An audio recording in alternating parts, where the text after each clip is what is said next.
Bismillahirrahmanirrahim. Assalamualaikum warahmatullahi wabarakatuh. Waalaikumsalam warahmatullahi wabarakatuh. Alhamdulillah sore ini kita bertemu di acara Kristologi dalam channel Umi yang Irena Handono Official. Hari ini saya masih ditemani sama Umi yang cantik hari ini pakai baju hijau. Mana ada orang tua cantik? Yang cantik itu yang muda. Assalamualaikum Umi. Waalaikumsalam. Sama hari ini saya kedatangan host tamu.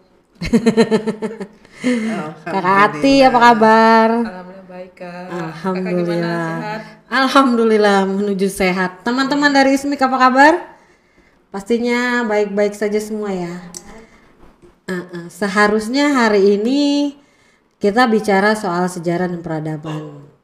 Hanya karena host kita Kang Isa sedang sakit, jadi kita mengganti tema menjadi tema yang nggak kalah spektakuler, nggak kalah lebih menarik. Pastinya cuma di Irena Handono Official. Ya artinya urutannya mestinya Isa. Iya. Nah, sekarang Umi yang masuk, Iya. habis itu berikutnya Isa. Iya. Kita doain semua Kang Isa sehat-sehat Amin. segera. Amin. Amin. Hari ini temanya cukup fenomena sebenarnya, Mi. Ya. Ini sebenarnya pertanyaannya dari Kakak Ati, Mi. Awalnya dia bertanya. Coba Kak, apa coba tanya? Yang masalah itu ya Umi ya. Assalamualaikum Umi. Waalaikumsalam. Ini apa pertanyaan masalah Ka'bah Umi, ada temen yang dari akidah seberang itu. Akidah mana Kristen? Ya Umi. Udah bilang aja gitu. Ya. Baik Mi, belum biasa. Terus Belum biasa gimana? ada di sini. Kebetulan teman saya ini bilang, kamu ngapain ke situ? Sementara orang Islam itu kan sembahnya batu. Di dalam Ka'bah itu ada batu. Nah, dan akhirnya saya pun cari tahu tentang hal itu. Dan ternyata memang sebelum zamannya adanya Nabi Muhammad itu ya Umi ya. Ternyata di Baitullah itu di Ka'bah itu banyak berhala yang umat saat itu sembah ya Umi ya. Betul bukan Umi? Iya benar, betul sekali. Dan apakah Zaman berhala mereka sudah menyembah dan kemudian macam-macam ritualnya. Ada yang bahkan menyembah itu sambil keliling Ka'bah, telanjang bulan juga ada. Nah udah itu saat mereka menyembah berhala itu Muslim itu sudah ada belum? Agama Islam itu sudah ada belum? Oh begitu ya Mia. Belum. Jadi dengan begitu mulai terungkapkan Ka'bah itu kapan dibuatnya. Nah itu yang perlu tahu juga Mi. Itu perlu diungkap. Iya, karena sudah dari zaman dulu, zaman masih jahiliyah, zaman masih menyembah berhala, mereka sudah menggunakan Ka'bah itu sebagai tempat pemujaan. Gitu loh. Ya. Tapi memujanya ternyata bukan kepada Allah, kepada berhala. Dan itulah yang kemudian dibersihkan seluruhnya oleh Rasulullah setelah Rasulullah diutus oleh Allah menjadi seorang nabi dan rasul. Oh begitu ya Mi. Makanya waktu itu jadi saya juga agak memang ragu, tanda tanya gitu. Oh iya memang agama orang Islam ini memang menghadapnya ke Ka'bah yang disebut dalamnya memang berbentuk dari batu gitu Mi. Dan saya memang belum begitu paham dengan sejarah itu karena memang saat itu kita syahadat, kita belajar rukun iman, rukun Islam, dan sejarah-sejarah itu kita nggak paham akan hal itu Mi. Ya itulah memang dalam Islam kita ini belajar itu sepanjang hayat masih dikandung badan. Ya. Jadi Umi pun sampai hari ini tetap belajar. Karena waktu belajar itu nggak ada batasannya kecuali sudah punya gelar. Udah punya gelar belum? Belum, Mi. Nah, oke. Ya berarti kita masih harus belajar. Udah punya gelar belum? Belum ALM, alhamdulillah belum.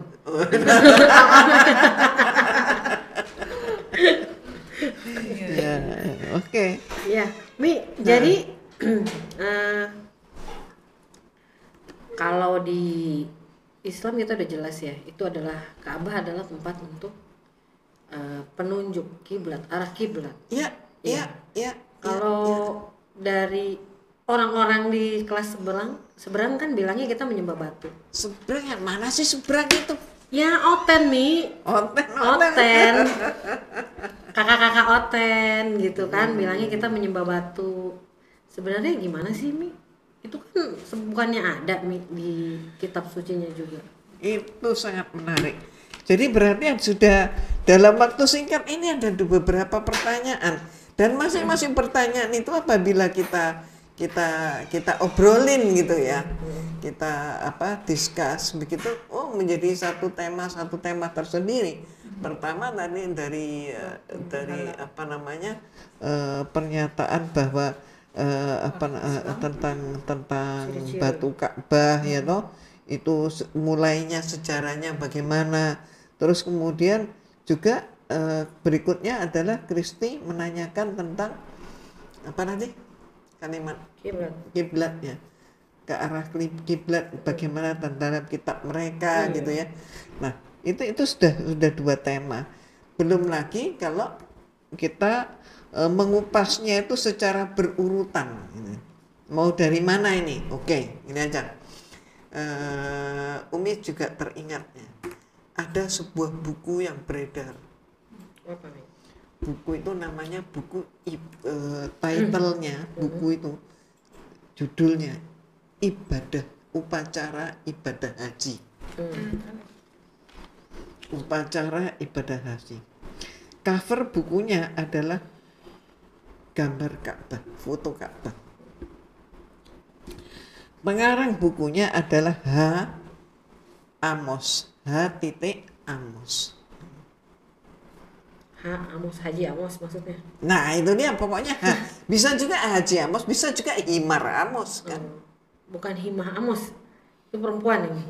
Himar itu keledai. Oh, keledai. Iya. Bisa juga ya, nggak tahu karena itu singkatan ya. Jadi begini, ternyata penulisnya ini adalah seorang pendeta atau penginjil, nggak tahu jelas. Nah kemudian dia ini menjelaskan dalam buku itu bahwa Kristen itu penyembah Tuhan yang satu, Tuhan yang Maha Esa. Islam itu justru penyembah berhala. Seperti yang tadi tanyain Kak Ati ya. Ya, ini kan ya. Jadi yang disembah oleh orang Islam itu bukan cuma satu, banyak. Itu justru Islam yang penyembah berhala katanya buku itu. Amos. Dia bilang begini, orang Islam itu kan selalu mengatakan menyembah kepada Zat yang Maha Agung. Jadi kalau dalam huruf Latinnya DZAT. Ya.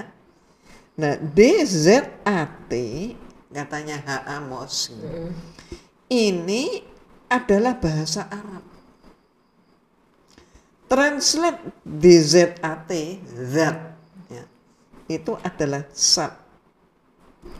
Ini bahasa Indonesia. Nah, sat itu ada berapa? Kata dia, ada 3. Sat padat, gas, cair. Nah, ini yang disembah oleh umat Islam. Umat Islam menyembah kepada Zat yang Maha Agung.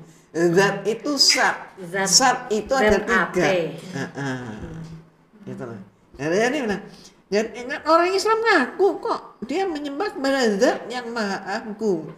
Zat itu bahasa Indonesianya sat. Sat itu ada 3. Nah, jadi berarti yang disembah oleh umat Islam itu mana? Ini sat padat, sat gas, atau sat cair. Kalau sat gas kayaknya enggak deh katanya. Kalau zat cair juga kagak gitu. Jadi mana? Ya berarti umat Islam menyembah kepada zat padat. Zat padat apa? Lah yaitu batu hitam. Oh itu. Ka'bah. Ada juga yang mengatakan, ya itu batu hitam yang di pinggiran Ka'bah apa? Hajar Aswad. Gitu.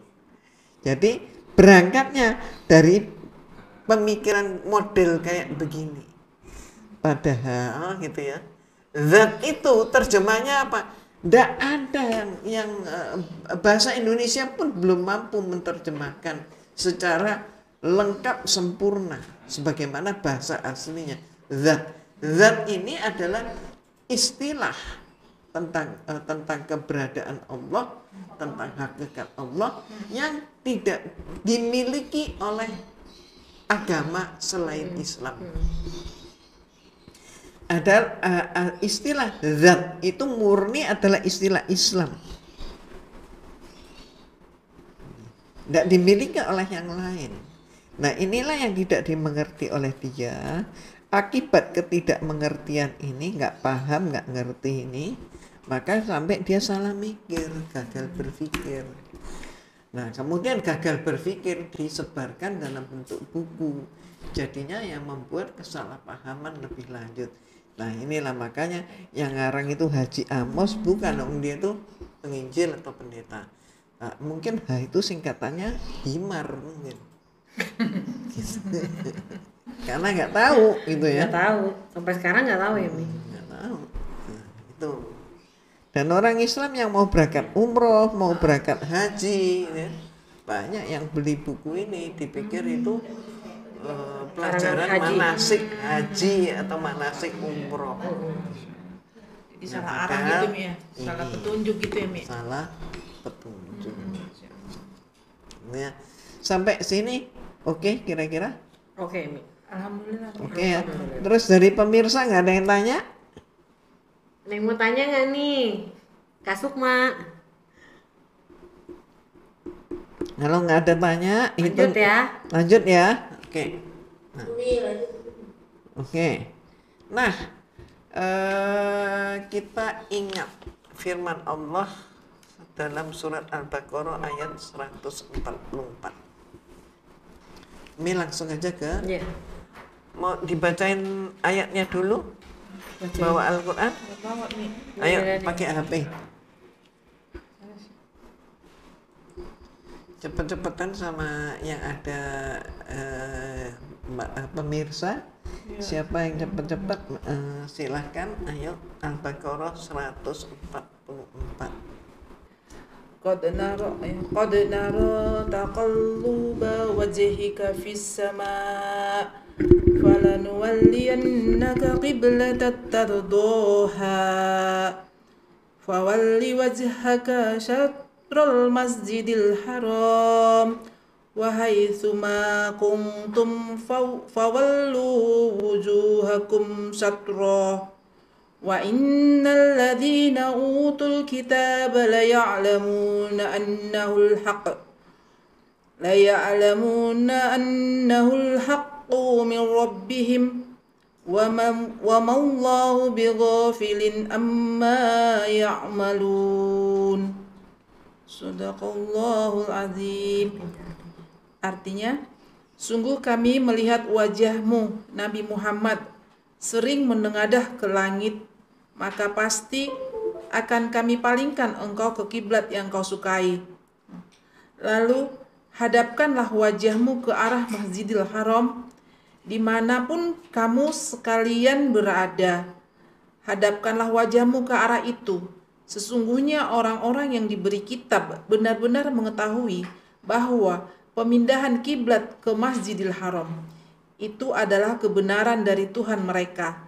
Allah tidak lengah terhadap apa yang mereka kerjakan.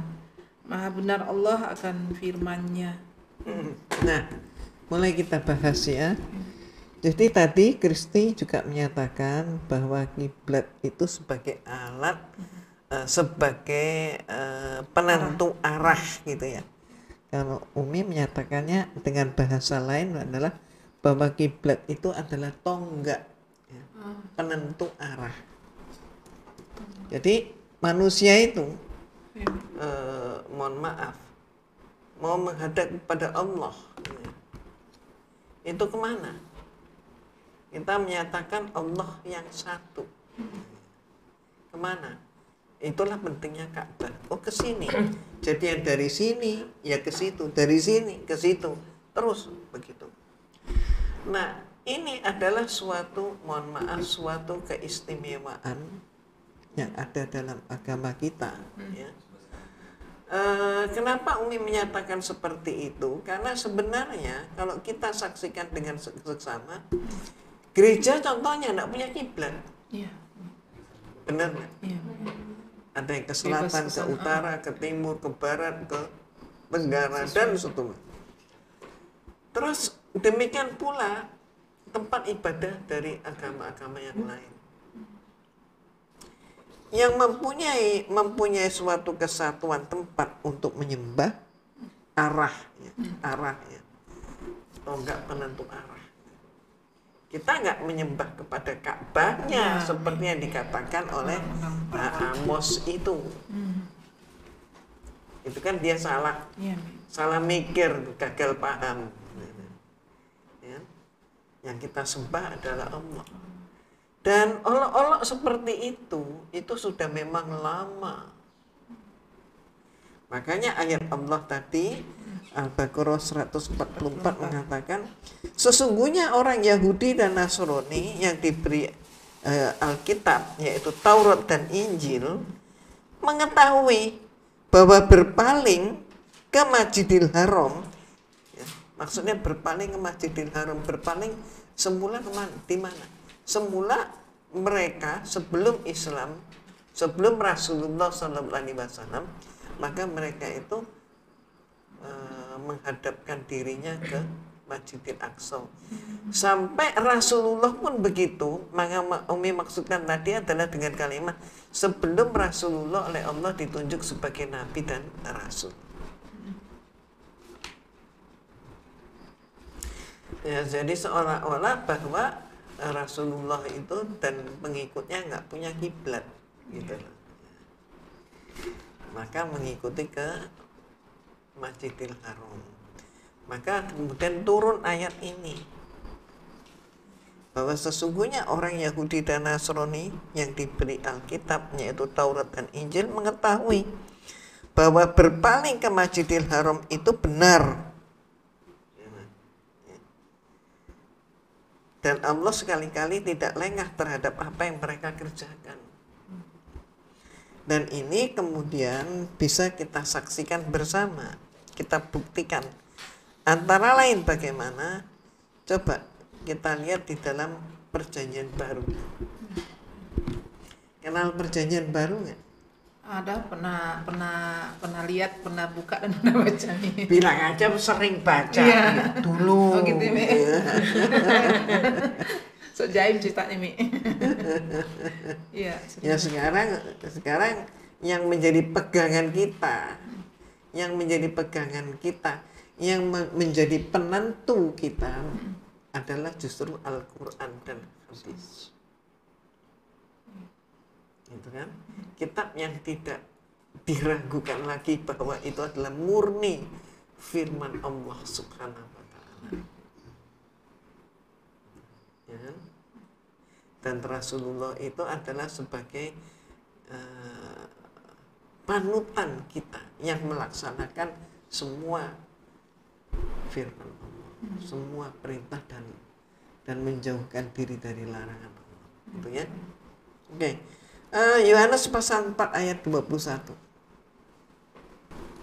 Yang ikut kajian ini Ismi, ayo buka juga Yohanes pasal 4 ayat 21. Kata Yesus kepadanya, percayalah kepadaku hai perempuan, saatnya akan tiba bahwa kamu akan menyembah Bapa bukan di gunung ini dan bukan juga di Yerusalem. Nah, berarti apa? Kiblat itu akan berpaling. Tidak lagi Yerusalem. Nah, kemudian ayo kita buka sekarang Perjanjian Lama. Oke. Kali ini kita buka Mazmur 84 Ayat. ayat 4, 5, dan 6.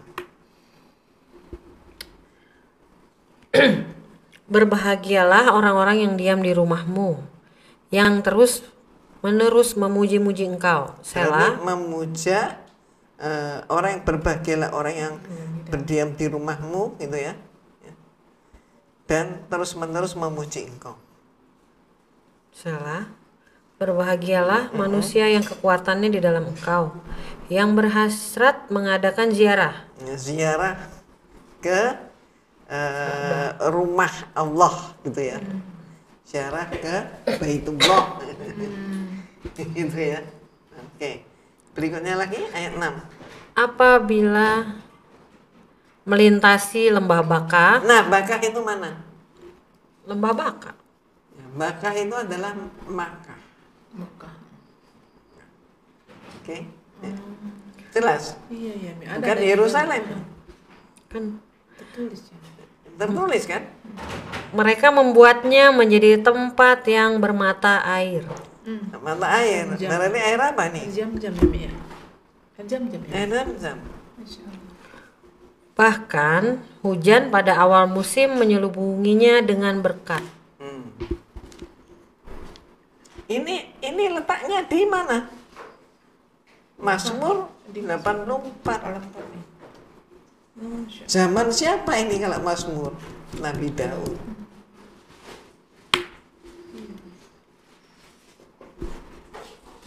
Oke.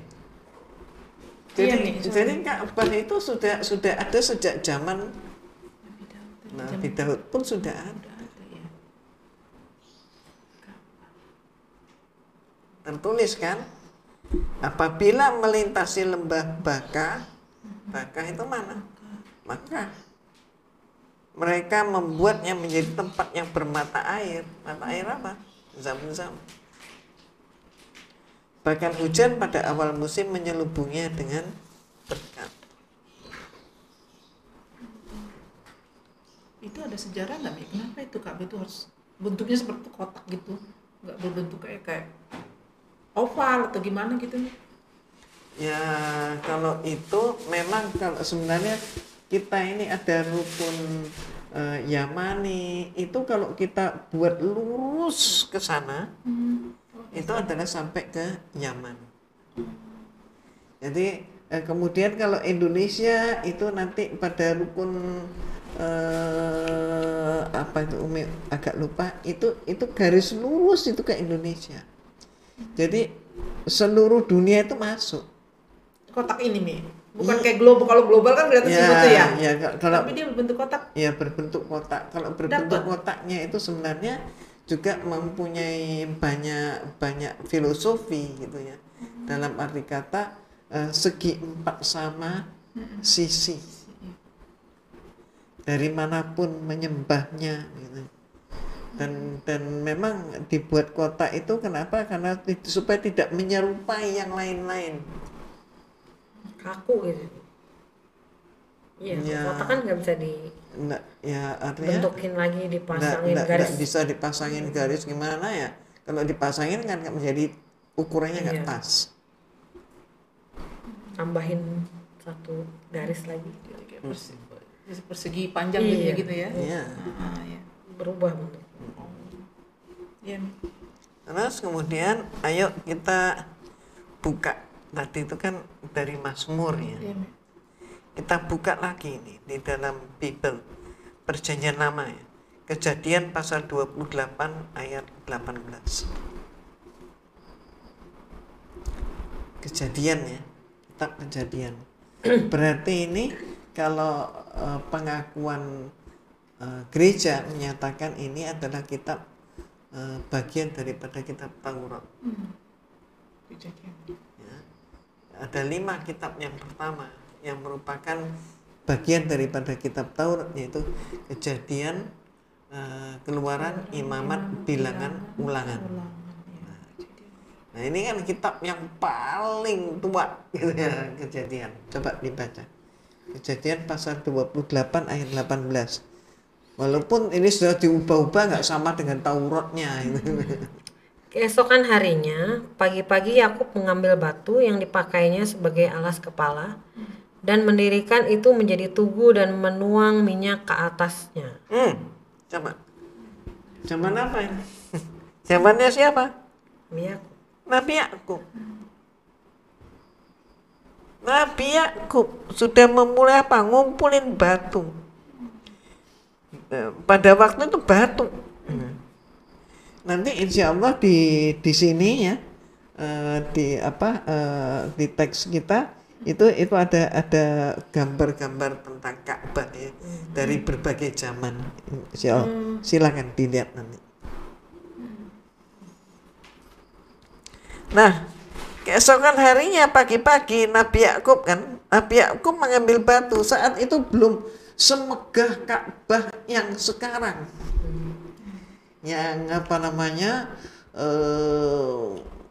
kelambunya, penutup Ka'bahnya disebut dengan istilah kiswa Ka'bah itu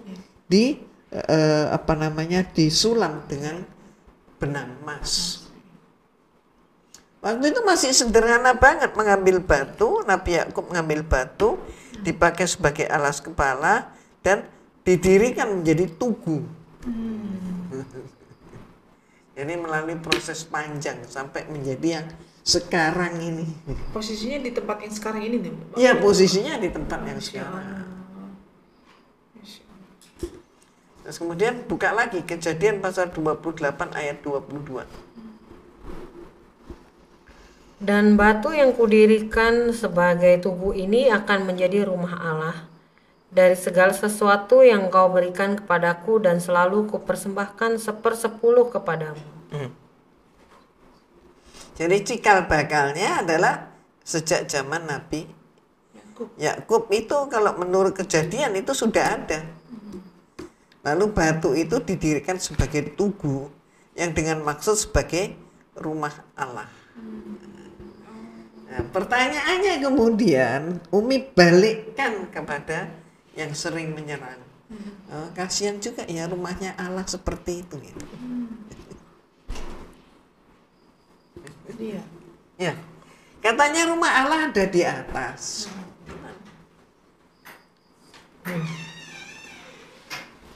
Jadi apa?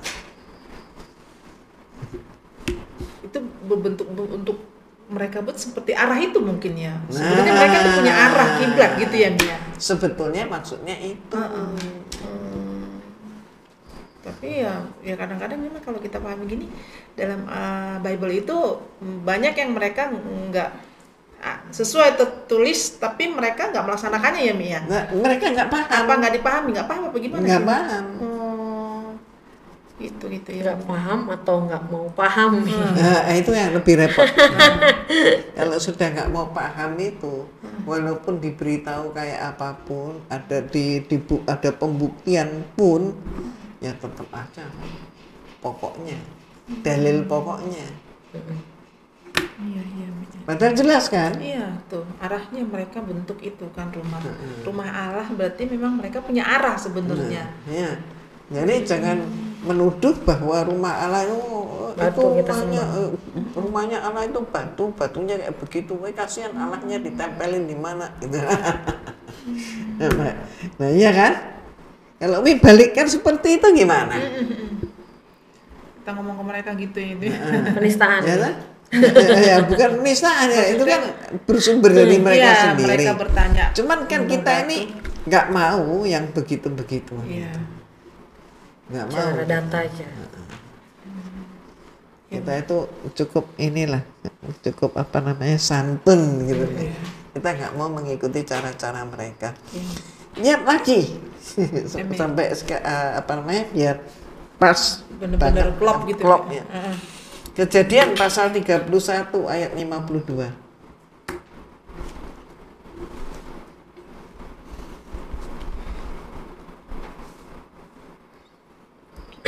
Timbunan batu dan tugu inilah menjadi kesaksian bahwa aku tidak akan melewati timbunan batu ini mendapatkan engkau, dan bahwa engkau pun tidak akan melewati timbunan batu dan tugu ini mendapatkan aku dengan berniat jahat. Jadi artinya bahwa arah ini jangan diubah-ubah, jangan dilewati, jangan disingkirin gitu kan ya.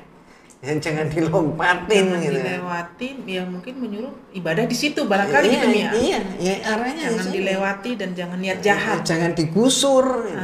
Iya Mi, benar-benar. Gitu ya. Jelas banget sebenarnya Mi ya kalau di Bible itu ya. Nah, itulah. Lebih jelas. Jelas banget ya. Nah, sekarang Umi kok tergelitik ngomong soal kubus. Nah, itu di kotak tadi. Ya, soal kubus ini seperti apa? Yang kotak tadi bukan tuh Mi. Ya. Terus coba buka ke Perjanjian Lama. Yehezkiel. Kita agak panjang ya. Iya Mi. Mulai ayat 42. Pasal 42 ayat 15 sampai 20.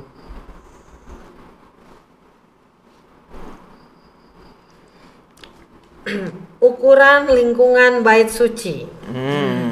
Sesudah ia selesai dengan mengukur seluruh bangunan dalam itu, ia mengiring aku menuju pintu gerbang yang menghadap ke sebelah timur, lalu mengukur sekeliling lingkungan bait suci itu.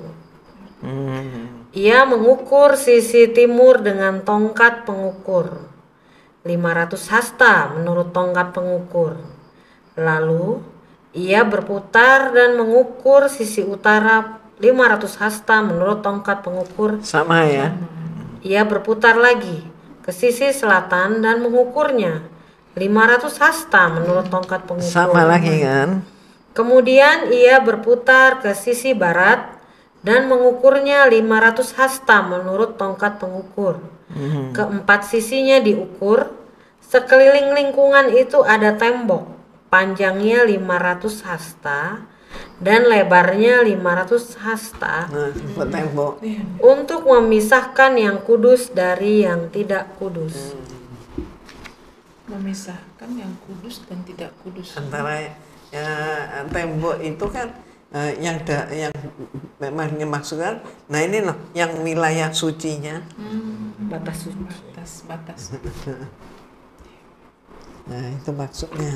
Ya, Nah jelaskan ya. Jelas Mak. Dan dari sejarah Ka'bah itu nanti terungkap dari setiap kepemimpinan bukan setiap sih, tapi kebanyakan dari kepemimpinan ke kepemimpinan itu selalu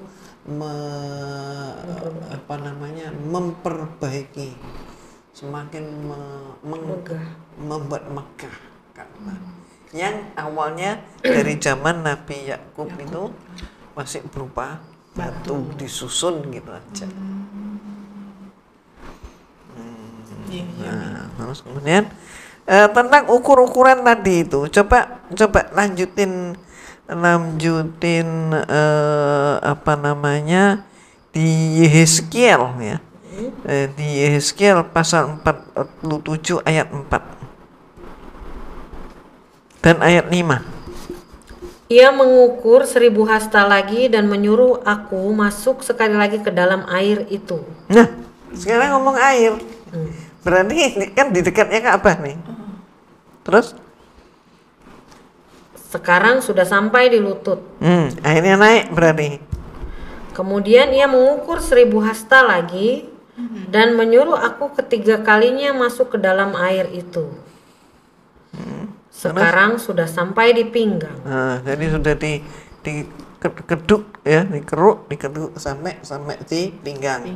Terus ayat 5. Sekali lagi ia mengukur 1000 hasta lagi. Sekarang air itu sudah menjadi sungai, di mana aku tidak dapat berjalan lagi, sebab air itu sudah meninggi, sehingga orang dapat berenang. Suatu sungai yang tidak dapat diseberangi lagi. Ini silakan dicari dimanapun ketemunya ya, di Bakkah atau di Makkah. Mana? Ya ini Baitullah. sumur Zam-Zam. Siapa yang menemukan ini? Siti Hajar. Coba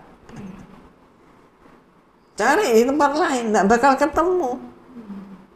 Loh, ini ada loh di kitab mereka. Tinggal mau ngakuin apa kagak. Gitu kan ya. Terus air dari sumur Zam-Zam itu dianggap sebagai air yang paling bersih, paling murni di planet bumi, gitu. Karena tidak mengandung jamur. Ya, mohon maaf ya, akuarium Umi sehari karena terkena lampu dan sinar, itu pun sudah tumbuh jamur, sudah tumbuh lumut segala macam. Itu air Zam-Zam itu Umi haji tahun berapa itu? Sekitar sudah ya tahun 2000-an ya. Sekarang 2022. Nggak berlumut itu. Padahal naruhnya ya nanti Umi taruh begitu aja. Memang Umi pengen tahu kapan berlumutnya. Ternyata nggak berlumut. Pembuktian ya, Mia? Pembuktian untuk tidak mengandung jamur, apalagi bakteri, virus, kuman, lumut, atau jenis kotoran yang lain. Coba cari ini di mana? Ya di situ. Coba lihat lagi sekarang ke Mazmur pasal 84 ayat 3. Yang ini sampai sekarang masih ada ini. Apa tuh, Mi? Kristi masih sering Apa memberi sesuatu di situ. Apa ya? Udah deh, baca dulu nih. Bahkan burung pipit telah mendapat seorang rumah. Enggak pakai seorang lah. Sebuah, sorry maaf. Maaf. Bahkan burung pipit telah mendapat sebuah rumah, dan burung layang-layang sebuah sarang, tempat menaruh anak-anaknya pada mesbah-mesbahmu. Ya Tuhan semesta alam, ya Rajaku dan Allahku. Itu karena Kristi sudah masuk ke Masjidil Haram. Ya, sudah masuk ke Masjidil Haram, terus kemudian melihat Ka'bah. Kan Ka'bah itu letaknya paling bawah kan, paling rendah. Ya. Terus kemudian di situ kan bangunannya kan bangunan dibentuk dari dari tembok ya, berbentuk kayak tenda-tenda gitu. Memperhatikan nggak burung pipit yang bersarang di situ? Iya, Mi. Kan banyak burung pipit di situ. Nah, itu burung pipit yang di dalamnya. Tapi kalau kita keluar ke pelataran, yang banyak apa? Burung merpati. Pernah ngasih jagung ke merpati? Iya. Asik kan? Berarti kita nggak boleh dong, Mia? Ngapain? Bukan, kalau di Mekah dia ada kebiasaan untuk memberi jagung ke merpati gitu. Jadi katanya Ya, kalau kita doain yang teman-teman yang katanya sih kata orang di sana untuk mendoakan teman-teman yang susah punya keturunan di situ katanya ya Mi. Itu kan kalau keturunan pokoknya sedekah burung. Ya. Itu jinak banget. Itu di tangan begini dikasih jagung, duduk aja di situ atau berdiri ya, kemudian mereka akan datang. Itu ada yang punya, Mi? Nggak ada ya? Nggak ada yang punya. Nggak ada. Kalau kita bawa ke Indonesia bisa dong, Mi, ya? Nggak boleh lah. Melalui karantina. Itu pencurian itu namanya. Oh gitu. Itu kan bisa. Nggak boleh. Nah, ya, oke? Iya, Mi. Jadi sampai burung merpati pun kan ada juga, bukan hanya burung tertulis di pipit situ gitu ya, kan Mi, ya. Iya. Oke, sekarang kita lihat lagi tentang batu tadi ya. Batu. Ini sebenarnya sudah juga bisa dikatakan ada pembuktiannya. Coba di Mazmur pasal 5 ayat 7.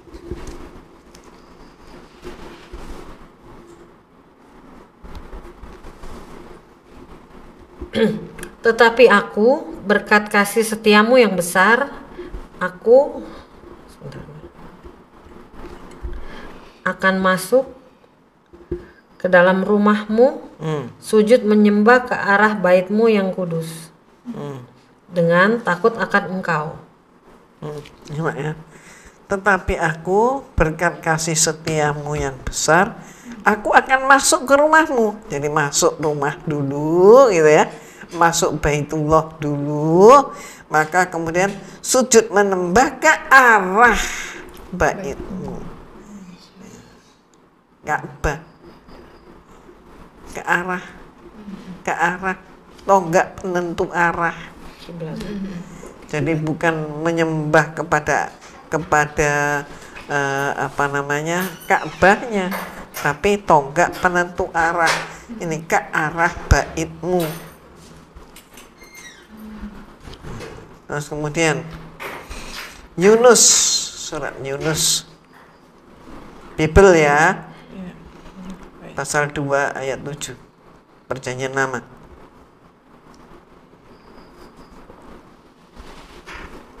Ketika jiwaku letih lesu di dalam aku, teringatlah aku kepada Tuhan, dan sampailah doaku kepadamu ke dalam baitmu yang kudus. Jadi termasuk Baitullah itu adalah untuk menyembah kepada Allah, memohon kepada Allah dalam baitmu yang kudus. Nah, makanya kalau ada orang kemudian menghina, ngapain berdoa aja mohon pada Allah harus ke Baitullah, ya macam-macam ya orang yang di luar Islam menghina seperti itu, dibohongin aja sama orang Arab dan sebagainya. Nah ini coba buka surat Yunus pasal 2 ayat 7. Ketika jiwaku letih lesu, nggak terkabul doanya gitu kan ya, teringatlah aku kepada Tuhan yang disampaikan, dan sampaikanlah doaku kepadamu dalam baitmu yang kudus. Ditentukan tempat berdoa yang dijabah itu di dalam bait itu ya, Mia. Iya. Baitullah rumah Allah. Rumah Allah kan. Coba buka lagi Mazmur lagi pasal 138 ayat 2.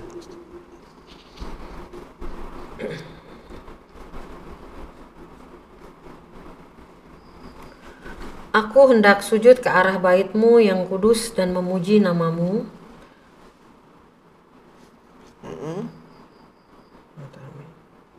Oleh karena kasihmu dan oleh karena setiamu, sebab kau buat namamu dan janjimu melebihi segala sesuatu. Coba perhatikan, aku hendak sujud ke arah baitmu yang kudus, ke arah baitmu yang kudus. Taat banget sama arah ini,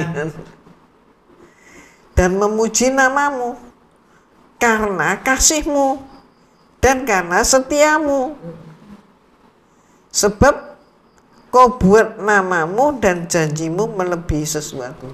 Ini kan puji kepada Allah. Iya. Memuliakan, mengutamakan gitu. Ya.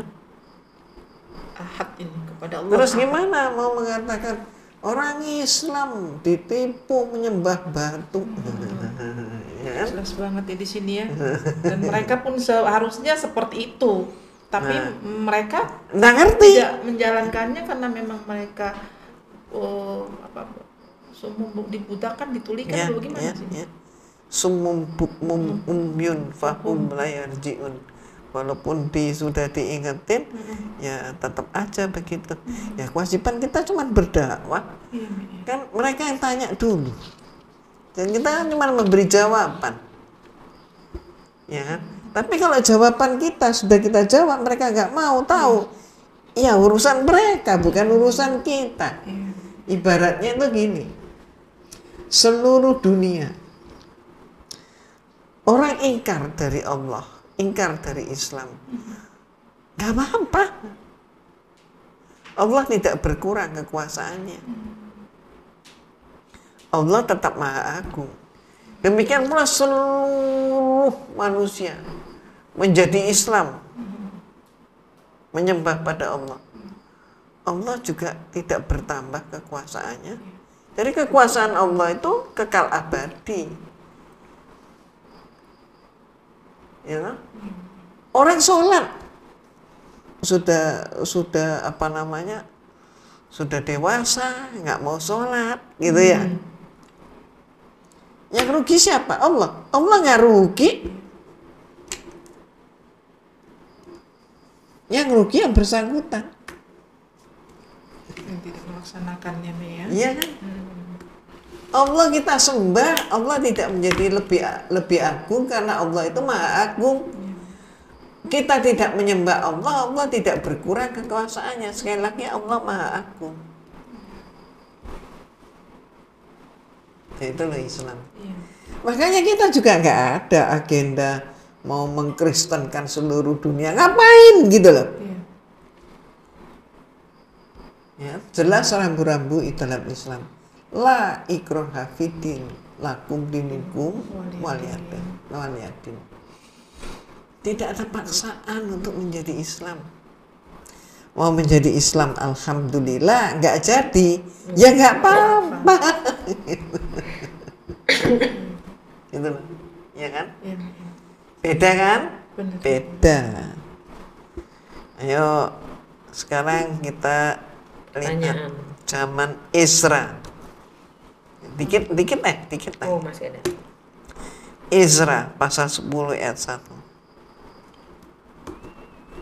Zaman Isra.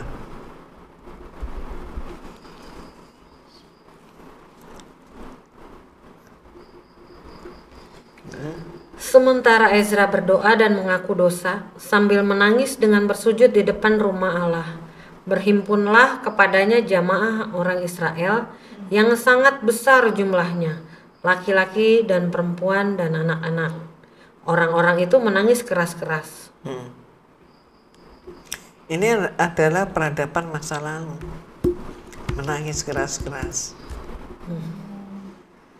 Peradaban masa lalu.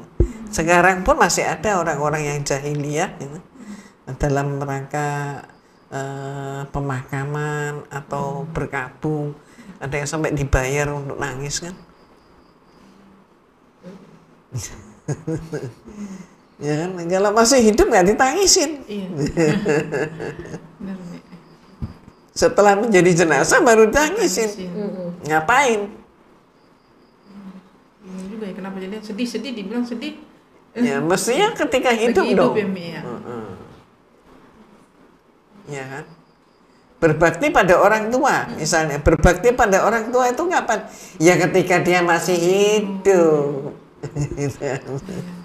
Bukan kalau sudah meninggal baru berbakti. Gimana caranya? Oke, nah ini ya. Isra berdoa dan mengaku dosa. Kalau Umi sebut nama-nama langsung seperti ini, memang tertulisnya nama begini. Iya. Memang di dalam Bible itu kan tidak seperti kalau kita membaca Al-Quran, maka di situ itu kan nabi, lengkapnya. Malah kita mengatakan nabi siapa? Nabi Isa alaihi salam, Nabi Muhammad sallallahu alaihi wasallam, gitu kan. Nah, mereka kan langsung nama. Sementara Isra berdoa dan mengaku dosa. Ngaku dosa zaman dulu gitu ya, zaman Isra. Ya ngaku dosa aja langsung kepada Allah. Nggak pakai di kamar ya, Mi?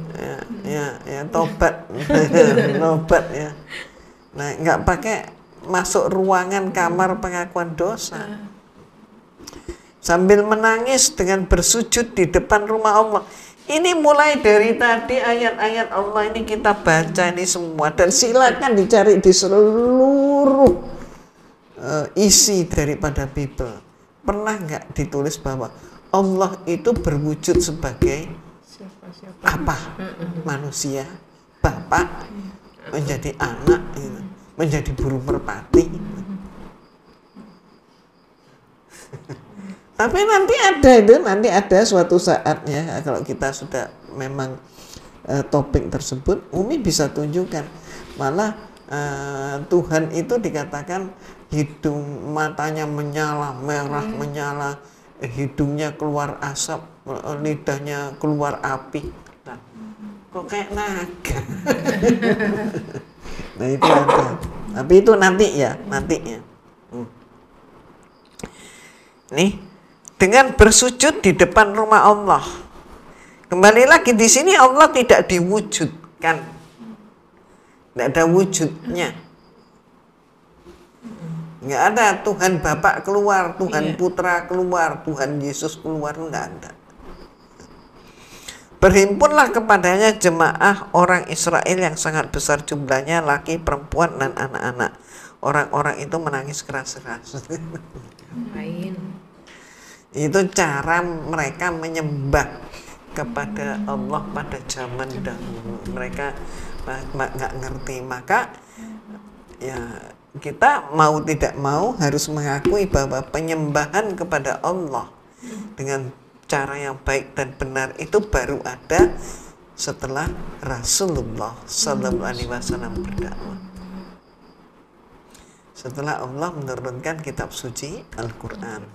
Nah, terakhir nih. Kelihatannya udah ada yang nggak sabar nih. Yehezkiel pasal 44 ayat 4. Lalu dibawanya aku melalui pintu gerbang utara ke depan bait suci. Aku melihat sungguh rumah Tuhan penuh kemuliaan Tuhan, maka aku sujud menyembah. Balik lagi rumah Tuhan. Betul. Allah, betul. Ya, ya kan? Mau mengelak gimana? Ya lah, nggak bisa kita mengelak. Bahwa sesungguhnya memang konkret nyata. Jadi Ka'bah itu adalah rumah Allah. Ya. Sejak zaman dahulu kala. Bahkan Nabi Yakub tadi masih dalam bentuk bongkahan batu disusun menjadi tugu. Oke? Selesai, Nah, teman-teman dari SMIK silahkan yang mau bertanya. Jangan lupa acara kita besok hari Minggu, kelulusan teman-teman santriwati yang ke batch 3 di Pondok Mu'alafah. Seperti slogan Umi, jangan lupa Umi tunggu ya. Betul sekali. Ya silakan Kak Sukma. Ya, Assalamualaikum Umi. Waalaikumsalam. Umi, mau nanya Mi, kalau tentang Hajar Aswad tuh ada di Bible juga nggak Mi? Ada. Hajar Aswad insya Allah ada dalam Bible. Cuman Umi masih tadi kan batasan kita kan berbicara tentang Ka'bah. Bagian-bagiannya belum. Gitu kan? Jadi supaya pembicaraan kita benar-benar sampai lengkap, gitu kan ya? Detail gitu. Dan berikutnya berikut tema lain lagi nanti khusus untuk Hajar Aswad. Ya Umi, tadi Umi di Bible itu kan banyak ayat-ayat yang menunjukkan tentang Ka'bahnya itu dalam Bible juga ada. Nah, berarti pengaplikasiannya apa di umat Nasrani itu ngomong aja umat Kristen gitu loh. Umat Kristen, umat patung Yesus aja gitu atau Bunda Maria aja gitu, tapi Ka'bahnya enggak dimunculkan gitu ya, Iya. sama air Zam-Zam itu. Iya, mereka ini sudah menyatakan bahwa Ka'bah itu milik umat Islam. Sampai-sampai di dalam Bible terjemahan sekitar tahun 60-an itu disebut Ka'bahnya Tuhan. Jadi zaman itu ya tertulis Ka'bahnya Tuhan, itu Ka'bahnya Tuhan gitu ya. Terus kemudian mereka mungkin tersadar bahwa komitmen gereja sedunia menyatakan Ka'bah itu milik Islam. Maka kemudian bahasa Ka'bahnya Tuhan itu diganti menjadi rumah Tuhan, bait Tuhan gitu ya. Nah, bait Tuhan itu kan ya rumah Tuhan, bait Tuhan ya baitullah kan. Iya kan? Jadi mereka memakai bahasa terjemahan, padahal itu kalau diarabkan ya rumah Tuhan, bait Tuhan, ya rumah Tuhan, bait Tuhan itu baitullah gitu loh. Jadi kemana-kemana akhirnya ke situ juga gitu. Ya Umi, kalau misalnya orang yang ke Ka'bah itu kan di luar itu pasti mikirnya ituan, dia batu aja disembah gitu kan nih. Nah, kan kalau udah ngerti ilmunya kan itu hanya apa namanya? Tonggak penentu arah. Gimana gitu kan nih. Nah, di dalam Ka'bah sendiri kan banyak barang-barang yang ya. Oke, nih lihat nih ya di bawah nih. Nih Ka'bah dan isinya, lihat nih. Itu sekarang ini kan kita kan sudah canggih kan ya. Teknologi itu sudah wah udah luar biasa. Coba lihat isinya Ka'bah. Apa isinya? Kosong.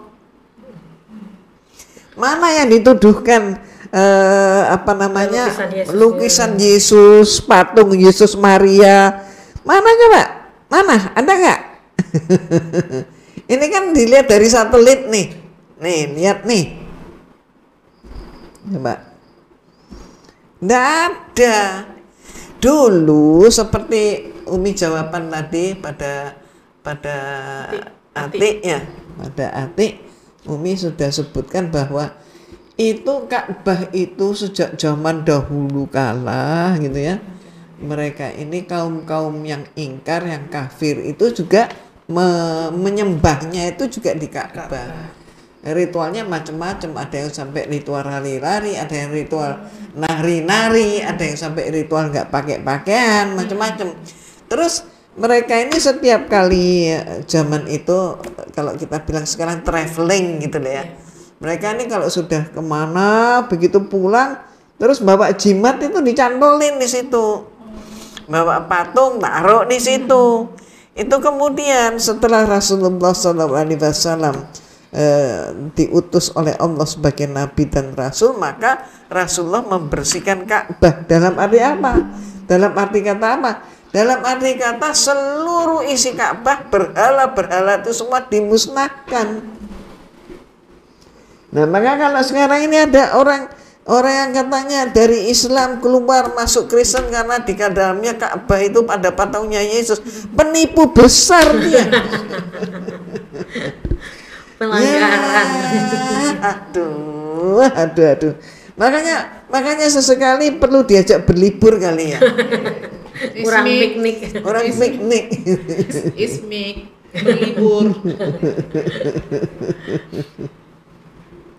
Masya Allah, makasih Umi. Sama-sama. Ritual itu nih, Apa? kalau ada orang yang sampai Ritual. pulang, terus jadi kayak apa, dibikin jimat gitu. Apa? Dibawa pulang apa? Apanya yang dibawa pulang Kak Sukma? Kiswa itu. Kiswa. Oh. Itu mah dijual biasa. Iya, ya memang kan enggak boleh kita kan enggak boleh nyimpen barang-barang begitu dan enggak boleh melakukan hal itu. Al-Quran kan jelas banget menyatakan bahwa perbuatan seperti itu adalah perbuatan syirik, mensekutukan Allah, dan dosanya enggak ada duanya loh dosanya. Apa dosanya? Adalah dosa yang sangat mengerikan, yaitu apa? neraka jahanam. Nggak main-main. Sama sekali nggak main-main, nggak palang tanggung ya. Jadi wah, dosa yang sangat berat dan tak terampuni. Naudzubillahi min dzalik. Oke? Ada lagi? Makasih Umi. Sama-sama.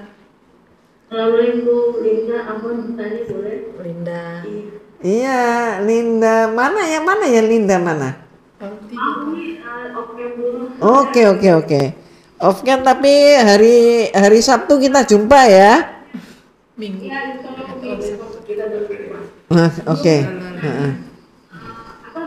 Dengar tuh kalau misalnya orang yang udah ke Baitullah itu kalau lihat Ka'bah itu langsung menangis, itu kenapa ya? Ada perasaan apa bisa membuat orang itu terharu untuk melihat Ka'bah itu, kenapa ya? Nah, orang yang melihat Ka'bah pertama kali nangis itu termasuk Umi. Nah, terus kemudian kenapa kok Umi nangis? Karena Umi itu ndak nyangka bahwa Umi itu bisa sampai datang ke Mekah, sampai kemudian melihat Baitullah yang kayak begitu agungnya. Jadi yang namanya Masjidil Haram Mekah, wah, Vatikan ndak ada apa-apanya, say. Jadi pintunya Ka'bah itu aja emas. Di Madinah juga begitu. Jadi Ka'bah pun benangnya, kiswanya Ka'bah tadi. Makanya sampai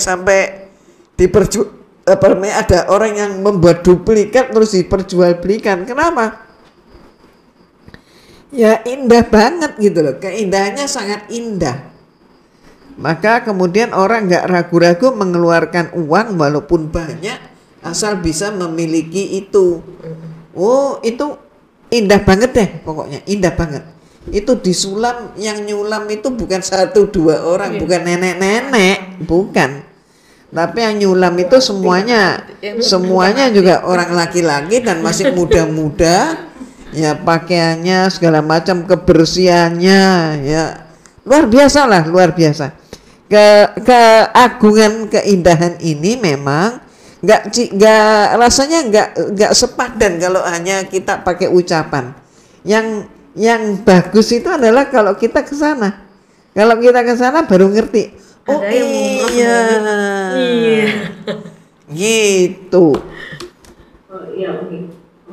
Umi harapkan deh Ismik ada program ke sana, terus kemudian program ke ini ngelihat Al-Quran pada masa sahabat. Amin ya Allah, ijabah ya Allah. Pada masa Utsman bin Affan. Ayo. Itu di Tashkent, Uzbekistan. Amin. Luar biasa. Syukran Umi. Syukron. Afwan. Kak Mei mau silakan Kak Mei. Assalamualaikum Umi, Kak Rizky, Pak Ardi. Waalaikumsalam. Umi Afwan mau bertanya. Tadi kan sempat Umi jelasin ya kalau yang Yakub menanam batu dan itu memang di zaman Nabi Ibrahim ya Mi, yang pada saat membangun Mekah pertama itu ya Mi. Terus apakah artinya itu di Bible itu juga disebutkan dan KCB, soalnya tadi pas sempat searching emang kelihatannya yang disebutkan di Alkitab itu agak dekat-dekat sama tulisannya sama padang pasir di Arab gitu loh. Jadi itulah Mei. Ya itulah Mei. Jadi banyak ayat-ayat di dalam Bible itu yang sudah diubah.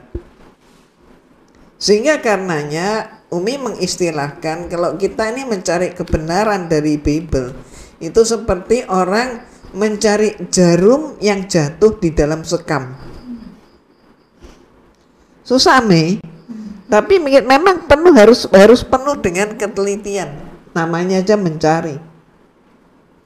Beda dengan kita mempelajari Al-Quran, ketika ayat Allah itu kita buka, ya kita sudah merasakan banget. Jadi hati kita, bahkan pikiran kita ikut merasakan bahwa memang benar-benar ini datangnya dari Allah Subhanahu wa ta'ala, Allah yang maha agung, yang maha perkasa, maha kuasa. Contohnya saja, coba Mei buka ayat-ayat Allah tentang penemuan-penemuan. Contohnya apa? Misalnya, bagaimana firman Allah sehingga Allah menyatakan di dalam Al-Quran bahwa gunung-gunung pun bergerak seperti bergeraknya awan. Ini orang yang tidak ngerti gitu ya Mei ya. Orang tidak ngerti bilang, orang Islam bodoh banget, bisa-bisa mencaci maki Rasulullah. Rasulullah paling ini mabuk kali, gunung kok bisa bergerak, mungkin sedang sempoyongan, kan kurang ajar itu. Ya kan? Dan ternyata apa? Sampai dengan abad 20 baru orang ngerti. Setelah apa? Setelah terjadi perang Teluk yang pertama. Perang Teluk pertama, Amerika menawarkan kepada Saudi untuk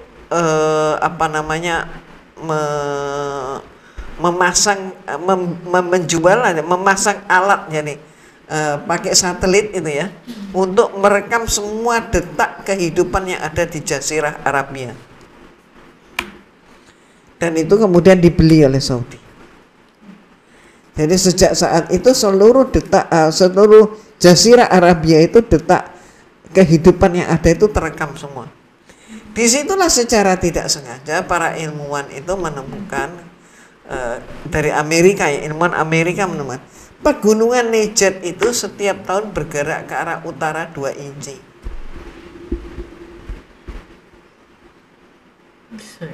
Nah, tuh. Lah bagaimana mungkin Rasulullah berbicara tentang hal ini yang Rasulullah itu tidak ngerti. Itulah.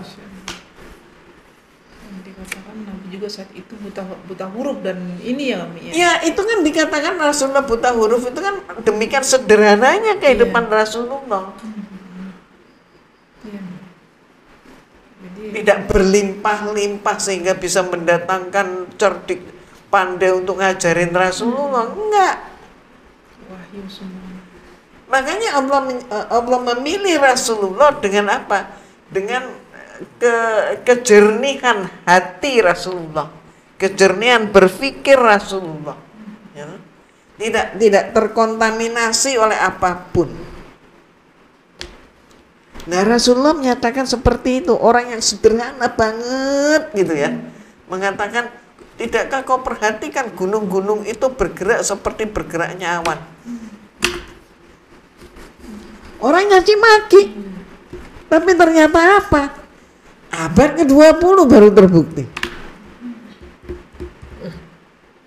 Pegunungan Negev bergerak ke arah utara setiap tahun itu 2 inci. Coba, apa itu enggak seperti bergeraknya awan? Iya. Banyak ternyata ayat-ayat seperti ini. Seperti apa misalnya yang sudah banyak sekali juga diketahui. Itu di di laut itu ada laut yang berbeda warna. Hijau, biru. Ya. Yang satunya biru, yang satunya itu birunya itu kehitam-hitaman. Dan tidak ada temboknya loh. Ini airnya itu seakan berpisah. Ini air yang biru, ini yang birunya jernih, muda, ini yang hitam menuju hitam yang pekat. Ini dua. Ini nggak nyampur ke sini, ini nggak nyampur ke sini. Coba sekarang Bikin air ke ember aja. Iya, air sama air putih ya. Istilah kita air mineral sama air teh. Atau kopi sama teh, coba campur. Hitam Jadi semua. Ini satu. Iya. Bagaimana Rasulullah bisa mengatakan hal itu? Katanya jiplak. Lah kalau Rasulullah jiplak ayat yang mana? Ayo tantang. Yang mana ayatnya nih jiplak dari Bible? Umi. Nanti radikal. Umi mau masuk daftar. Emang bisa mendirikan rumah tidak pakai fondasi. Tunggu aja ambruknya. Ya kan? Radikal itu kan mana fondasi yang kuat. Iya. Dan ini Ya? Terus mendirikan rumah nggak pakai fondasi yang kuat, ya tunggu aja hancurnya. Nanya lagi. Iya Mi, Afan Mi, Apa? masih tanda tanya lagi nih masalah saatnya zamannya Nabi kita Nabi Muhammad SAW membuang segala batu-batu berhala. Gak ada tantangan saat itu Mi untuk Nabi kita saat itu. Apakah semuanya lancar dengan membuang itu? Ada tantangan nggak untuk Nabi kita saat dia menghancurkan semua berhala-berhala itu Mi? Pada saat itu Rasulullah sudah mempunyai kekuatan, sudah mempunyai kekuasaan. Itu loh pentingnya. Iya, Mi. Itulah pentingnya.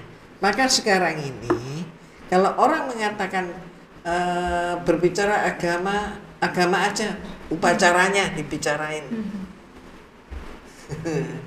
Tapi nggak usah berbicara tentang masalah strategi atau politik atau hak batil, nggak usah ngomong. Bisa nggak? Nggak jalan. Makanya ayat Allah itu selalu menyatakan amar ma'ruf nahi munkar. Lah kalau kita ini buta politik, maaf, buktinya hari ini kita dibohongin. Siapa yang bohongin nih? Banyak, kiri kanan muka belakang atas bawah. Oh iya. Depan dia. Depan kan, bukan Ya. samping. Coba sekarang ya. Mohon maaf. Iya, Mi. Kalau kita berbicara, mungkin nggak uang tanpa inflasi?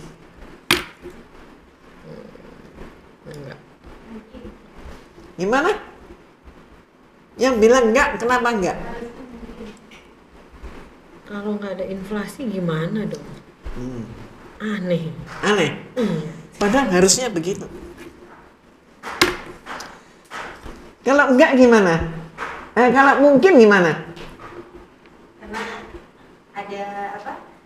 Kalau ada yang membuat perbandingan ya Umi, apa? Kelihatan lah Umi. Supaya suaranya Oh iya, di sini ya kedengeran. Ini nih Kak. Kedengeran suara kedengeran. oh ini ya. Di sini kedengeran. Ini ada berita. Oke, ayo. Saya baca apa di YouTube juga ada banyak yang sudah mengulas mengenai ekonomi gitu ya Umi ya. Oke.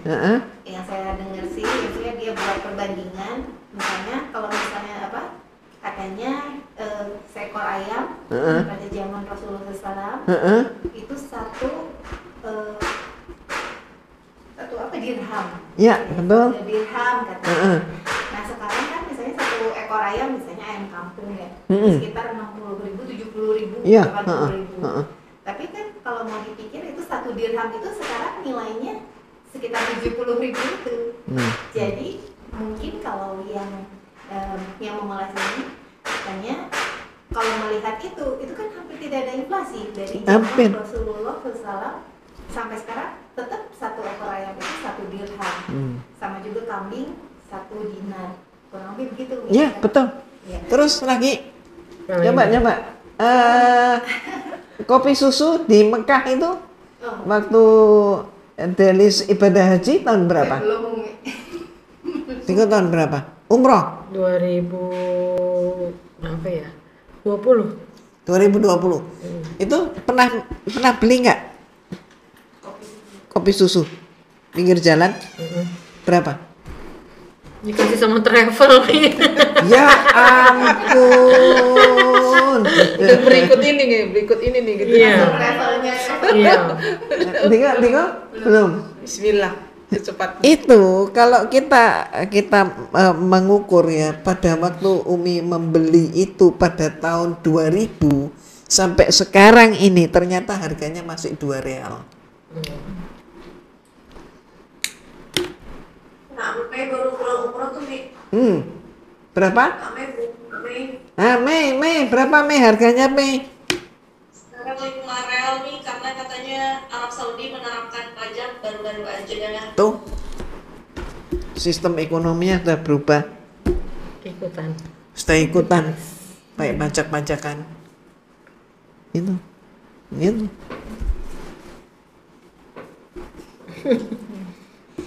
Tapi itulah, emas itu tidak mengalami inflasi. Dinar ada.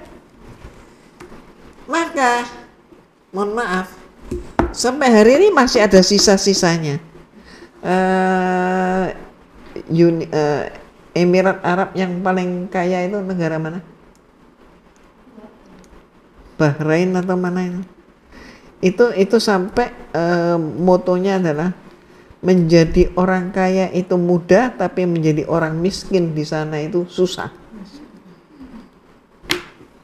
Foto keren namanya. Kita ya. Itu keren ya. Itu keren ke sana ya. Sampai begitu. Jadi sebenarnya ya.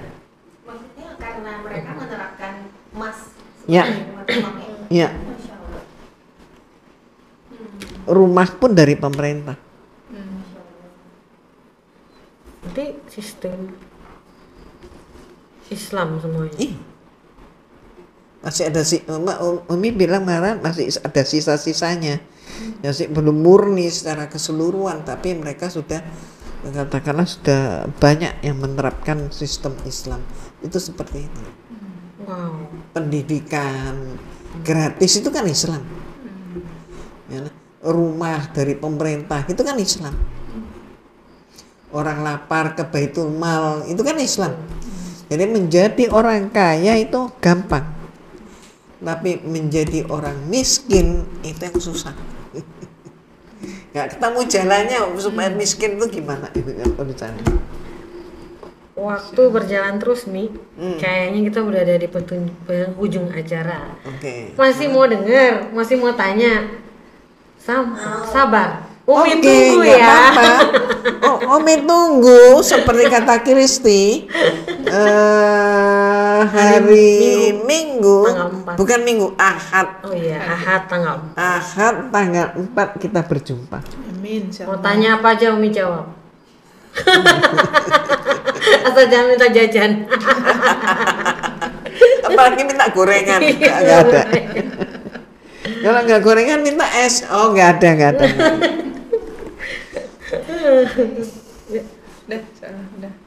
Dah, Umi ada apa closing statement dari Umi hari ini?